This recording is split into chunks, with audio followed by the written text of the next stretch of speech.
Start करते हैं biology in human welfare के पार्ट 18 से, जिसमें हम लोग पढ़ने वाले हैं एड्स के बारे में। ओके, सो ये एक ऐसा टॉपिक है जिसमें से क्वेश्चन आता ज़रूर है, और दूसरी चीज़ आपको नॉलेज भी होनी चाहिए, right. So the word AIDS stand for acquired immuno deficiency syndrome. AIDS का मतलब क्या है? सब एड्स एड्स तो बोलते हैं, but what does that mean? उसका एक्चुअल मतलब क्या है?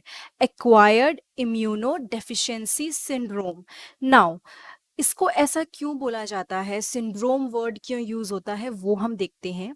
This means deficiency of immune system. AIDS में सबसे बड़ा जो मिसकंसेप्शन है वो लोगों का ये है कि एड्स एक मतलब बीमारी है जो हो जाती है तो डेथ है। बट द प्रॉब्लम इज, कोई पीछे के, सबकी बात नहीं कर रही हूँ, काफी लोगों को नहीं पता होता कि एक्चुअली होता क्या है जब एड्स होता है। जो मेन प्रॉब्लम है वो ये है कि जब एड्स होता है तो इम्यून सिस्टम बहुत वीक हो जाता है। This means deficiency of immune systems acquired during the life time of an individual, indicating that it is not a congenital disease.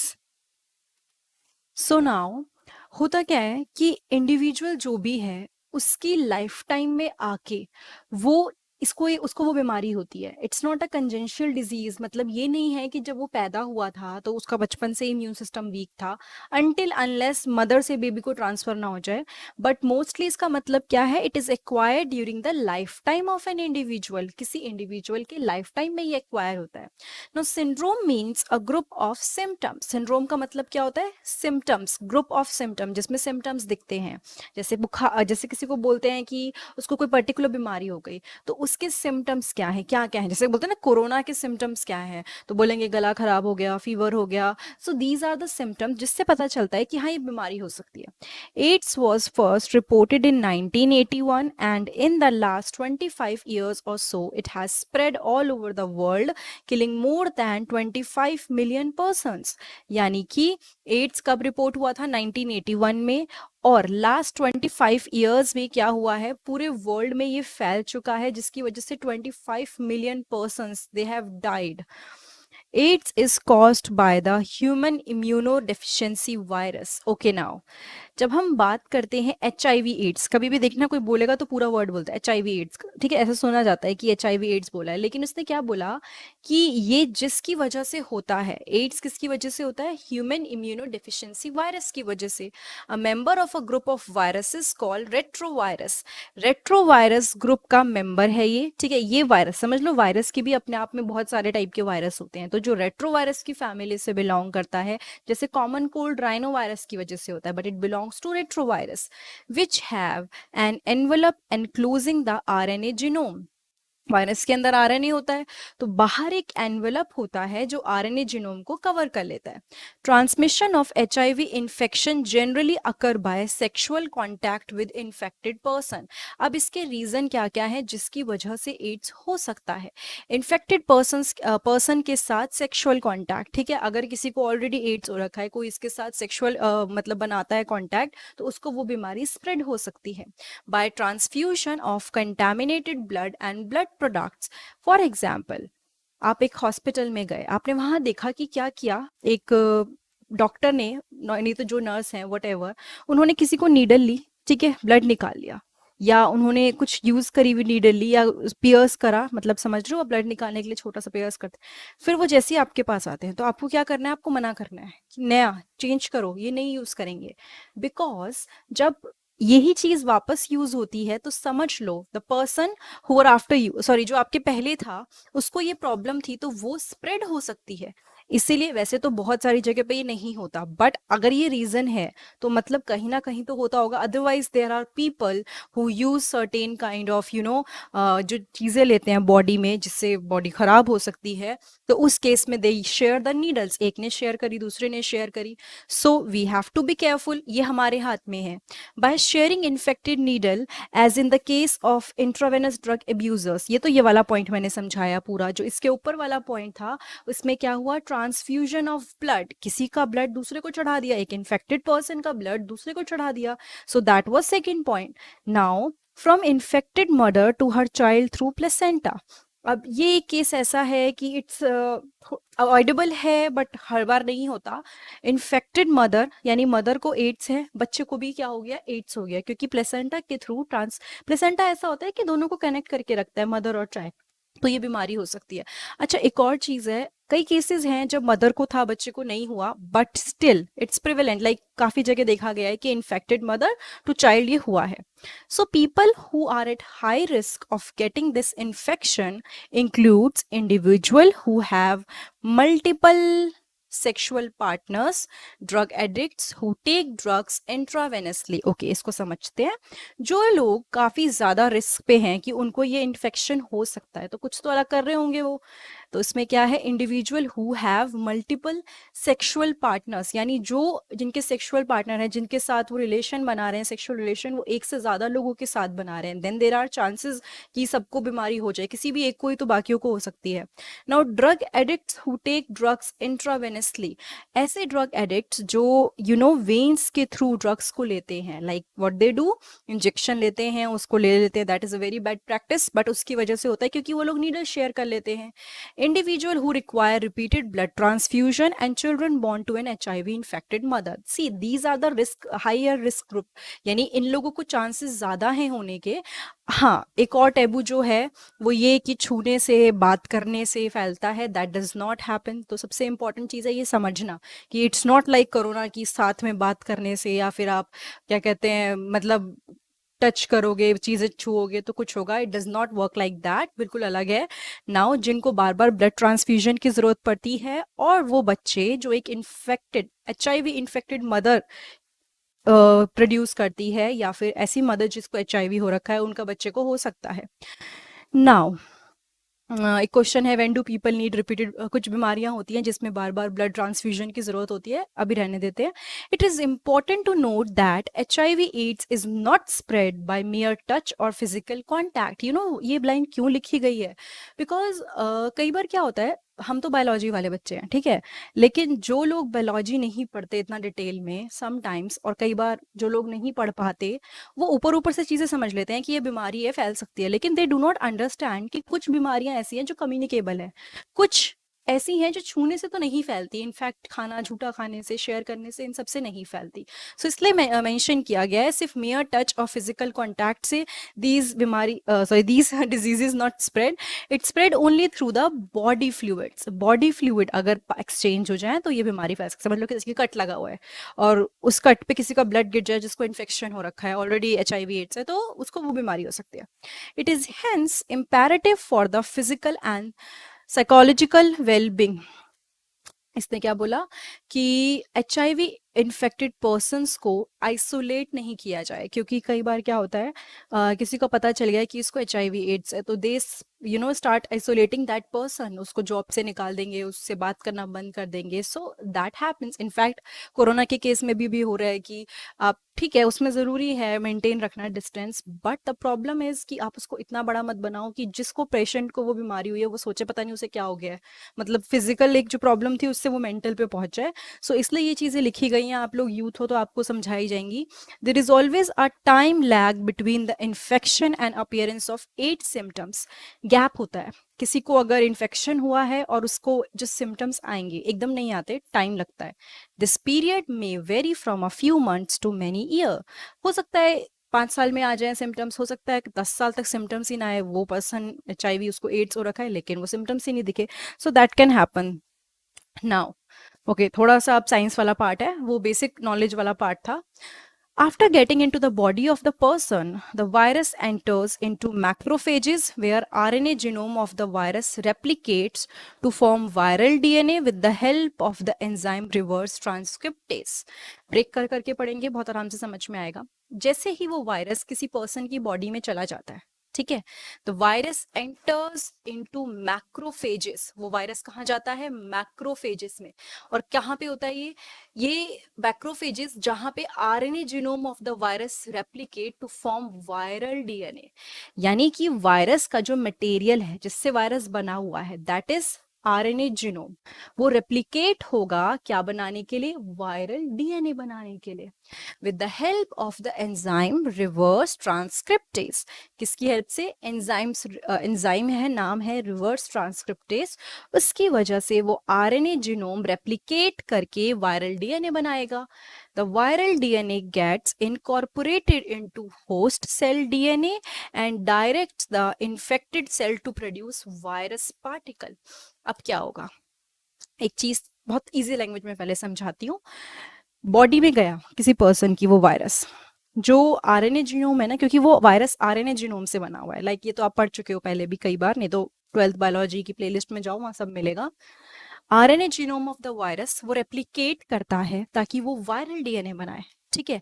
और ये किसकी वजह से पॉसिबल हो पाता है, एंजाइम रिवर्स ट्रांसक्रिप्टेस की वजह से। नाउ दिस वायरल डीएनए, ये जो वायरल डीएनए बन गया है आरएनए से जो पूरा था वायरल डीएनए बन गया, this viral DNA get incorporated, वो होस्ट के सेल के डीएनए में चला जाता है, किसके, होस्ट के सेल के डीएनए में, और उसके बाद वो क्या करता है, इन्फेक्टेड सेल्स को प्रोड्यूस कर देता, मतलब वो सेल्स को ऐसे इन्फेक्ट करता है कि अब उस होस्ट की बॉडी ही क्या बनाने लग गई, वायरस पार्टिकल्स बनाने लग गई। समझ आया, ठीक है। Now figure 8.6, just a minute, ये रहा, एक बार देख लेते हैं फिर समझाऊंगी। रेट्रोवायरस, ठीक है, viral protein coat, viral RNA core, ये सब चीजें आरएनए से बना हुआ है। Virus infects normal cell, just a minute so that I can, yup, virus infect normal cell, virus ने क्या किया, नॉर्मल सेल को इन्फेक्ट कर दिया।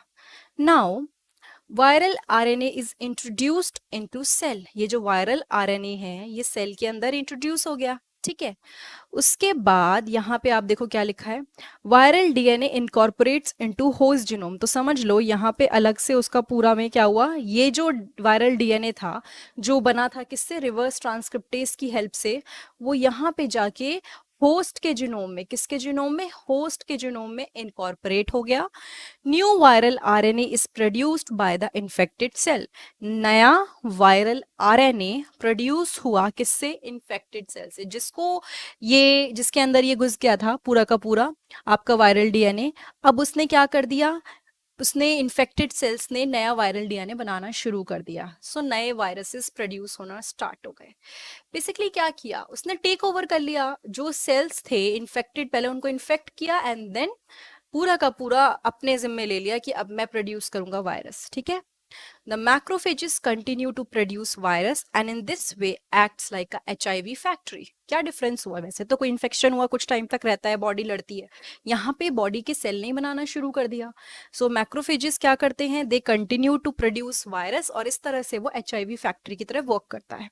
Simultaneously HIV enters into helper T lymphocytes, उसके बाद क्या हुआ, HIV एंटर कर गया किसके अंदर, टी लिम्फोसाइट्स के अंदर। टी लिम्फोसाइट्स याद आया, पढ़ा था हमने, रेप्लिकेट करता है और प्रोजेनी वायरसेस आगे और वायरसेस प्रोड्यूस करता रहता है, लाइक एक पूरी फैक्ट्री खुल गई, एक जने ने गया और उसने पूरी फैक्ट्री बॉडी के अंदर खोल दी।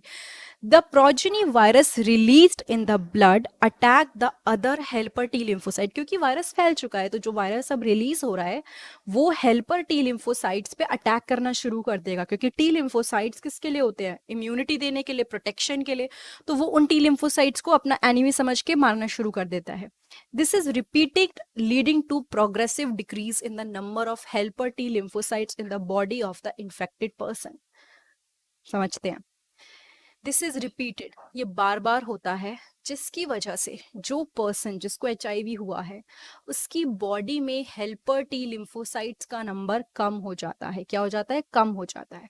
During this period the person suffers from bouts of fever, diarrhoea and weight loss, और इस टाइम पे क्या होता है, उस पर्सन को फीवर, डायरिया, वेट लॉस, ऐसी सारे सिम्टम्स देखने को मिलते हैं। दैट इज हैपनिंग बिकॉज उसकी बॉडी की इम्यूनिटी धीरे धीरे धीरे धीरे खत्म हो रही है, due to decrease in the number of helper T lymphocytes, क्योंकि टी लिम्फोसाइट्स कम हो गए, the person start suffering from infection that could have been otherwise overcome, such as those due to bacteria, especially mycobacterium, viruses, fungi and even parasites like toxoplasma. देखो अब बहुत important चीज बता रही हूँ, ध्यान से सुनना, क्योंकि टी लिम्फोसाइट्स खत्म हो गए हैं ठीक है।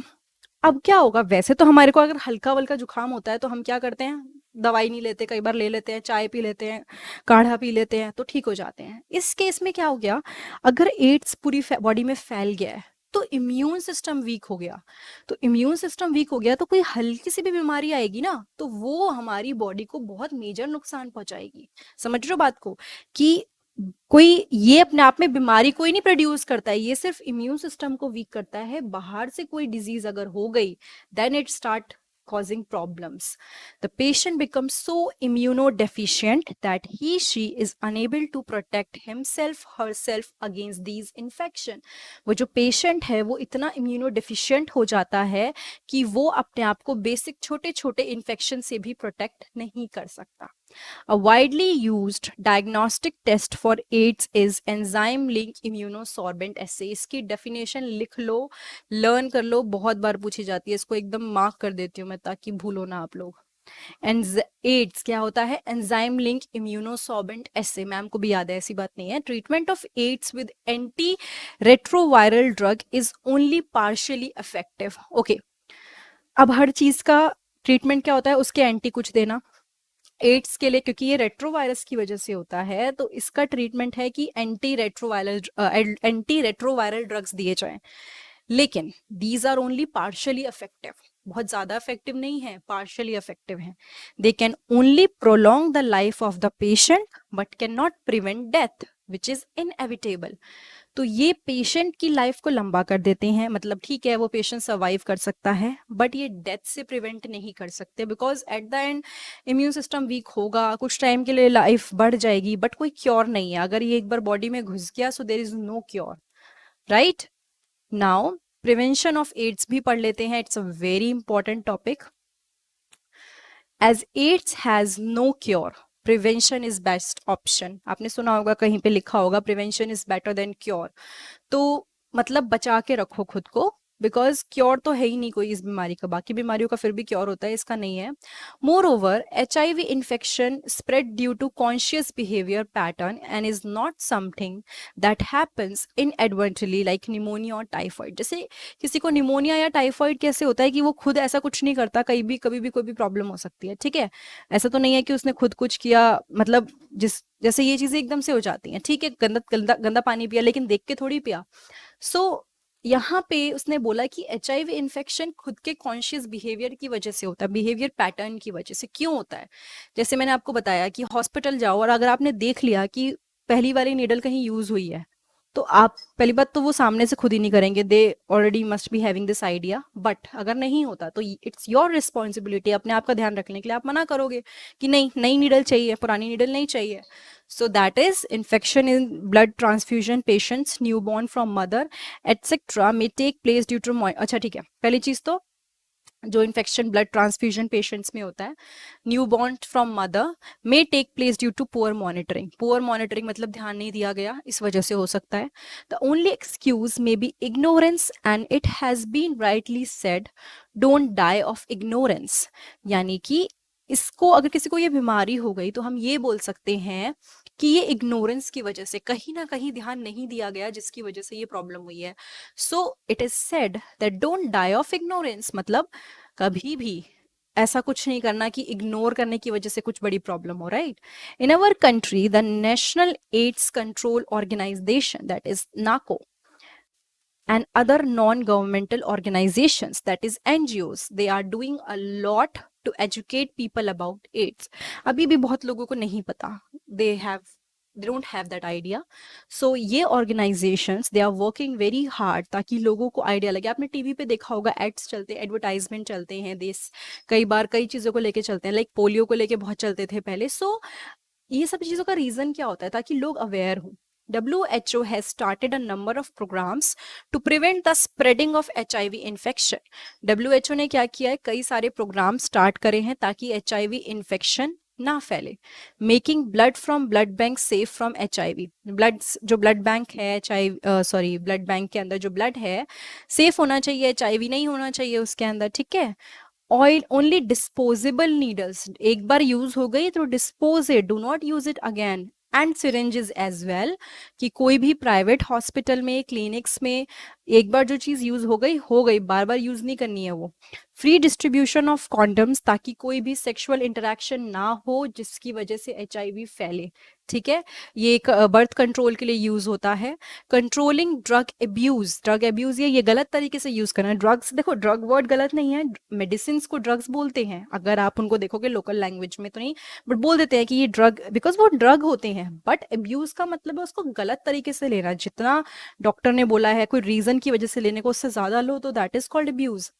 Advocating safe sex and promoting regular checkups from HIV in susceptible population, यानी कि लोगों को अवेयर कराना about safe sex and regular checkup कराना HIV के अंदर सस्पेक्टेबल पॉपुलेशंस में, जिनका लगता है कि इनको हो सकता है, इनको है चांसेस, उनका रेगुलर चेकअप हो। ये सारे स्टेप्स हैं जिनको लेके वी कैन रिड्यूस इट, ध्यान दे सकते हैं। Infection with HIV or having AIDS is something that should not be hidden, since then the infection may spread to many more people. कई बार लोग इन चीज़ों को छुपाते हैं क्योंकि उनको लगता है कि बता दिया तो उनको अलग कर देंगे, और ऐसा होता है कि कई बार वो लोग बता देते हैं कि उनको प्रॉब्लम है तो उनको अलग कर देते हैं कि बिल्कुल अलग हो जाओ। उससे बचने के लिए व्हाट दे डू, दे लाई, वो बताते नहीं है कि कोई प्रॉब्लम है। तो वही बोला है कि ऐसे में चांसेस बढ़ जाते हैं कि वो इन्फेक्शन फैलेगा। HIV AIDS infected people need help and sympathy instead of being shunned by society, यानी कि यहाँ पे क्या होता है, इनको जिनको भी ये प्रॉब्लम होती है, कुछ भी प्रॉब्लम हो, HIV AIDS infected people they need help, उनको हेल्प चाहिए, सिंपैथी चाहिए। ऐसा नहीं कि सोसाइटी उनको बिल्कुल बंद कर देगी, नहीं भागो यहाँ से, नहीं, उनको हेल्प और सिंपैथी की जरूरत है। Unless society recognizes it as a problem to be dealt with in collective manner, the chances of wider spread of the disease increase manyfold. यानी कि सोसाइटी को समझने की जरूरत है कि ये चीज कलेक्टिव वे में आप डील कर सकते हो। ठीक है, जब तक ये नहीं होगा कोई भी डिजीज मतलब कंट्रोल नहीं हो पाएगी। It is a malady that can only be tackled by the society and medical fraternity acting together to prevent the spread of disease. So at the end क्या करना है, सबको मिलके काम करना है, सोसाइटी को, लोगों को अलग नहीं करना है, मेडिकल टीम को समझना है। ठीक है, सबको साथ मिलके काम करना है, तब इस प्रॉब्लम का सोल्यूशन है, otherwise there is no solution. You all already know कि कभी अभी कुछ, जैसे अभी चलो कोरोना का भी शायद वैक्सीन बन जाएगा जल्दी या पता नहीं कब, लेकिन इसका कोई अभी तक कुछ इलाज ही नहीं है। ठीक है, बाकी जो थोड़े वीक वायरसेस होते हैं वो ठीक हो जाते हैं। ये डायग्राम इंपॉर्टेंट है, ऐसा नहीं कि बनाने के लिए बट समझने के लिए कि किस तरह से बॉडी में एंटर करता है। ठीक है, दो डेफिनेशंस जो बहुत इंपॉर्टेंट है, एड्स की पूरी definition, acquired immuno deficiency syndrome, and the other one is this ELISA. This is very important, मैं दोबारा मार्क कर देती हूँ ताकि आप लोग भूलो ना। ठीक है, enzyme link immunosorbent acid, this is very important, और सेम वे में माल्ट भी थी। ठीक है, सो ये आपको पढ़ना है। अगर ये वीडियो अच्छी लगी है तो please like, comment, subscribe, share सब करना है, बेल बटन दबाना है। और अगर बायोलॉजी की वीडियोस देखनी है तो मेरे चैनल पे प्लेलिस्ट पे जाइए, वरना डायरेक्टली होम पेज पे जाइए, वहाँ पे आपको वीडियोस दिखेंगी मेरे जो भी टॉपिक आज तक कवर हुए हैं। उसके अलावा 3 सीरीज अभी चल रही हैं, रिप्रोडक्शन सीरीज चल रही है, ये वाली biology human welfare, and ecology की सीरीज है जिसमें कुछ अराउंड 55 वीडियोस हैं, आप उनको देख सकते हैं। और अभी जल्दी और सीरीज स्टार्ट होने वाली है जिसमें हर टॉपिक को बहुत डिटेल में पढ़ाऊंगी, तो वो भी आप एक बार देख सकते हैं। मैं नीचे लिंक पेस्ट कर दूंगी, वरना डायरेक्टली प्लेलिस्ट पे जाके देखिएगा। Thank you so much.